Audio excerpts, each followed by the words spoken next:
The final piece. Mark returned to his hometown after several years, having graduated from college with a degree in architecture.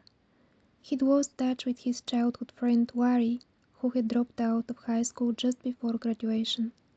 Wari had told people he was traveling the world, but Mark hadn't heard from him in ages.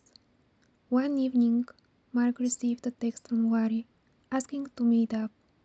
Excited to reconnect, Mark agreed. It had been too long since they'd last hung out, and Mark was eager to catch up. When they met at a local diner, Wari seemed different. He was nervously excited, almost too eager, and quickly mentioned he'd been building something out in the woods, a new project he wanted to show Mark.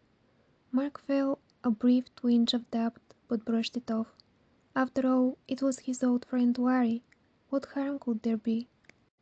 The next day they drove out of town, the road growing more isolated as they left the city behind. Wari seemed increasingly anxious, constantly glancing at his phone, as if waiting for a message. Mark couldn't shake the feeling that something was off, but Wari said nothing about it. They left the car behind and started walking, and as they ventured deeper into the woods, Mark noticed a strange atmosphere.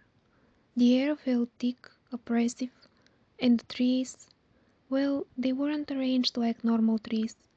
Some stood too close together, while others appeared to form deliberate, almost unnatural patterns. Mark raised an eyebrow and asked, "Where is the construction site?" Larry gave him a smile that didn't quite reach his eyes, then silently motioned for him to follow. The silence of the woods weighed heavily on Mark as they walked further in. But it wasn't just the quiet, it was the unnatural stillness, as if the trees themselves were watching. Then without warning, Larry stopped in a small clearing and turned to face Mark.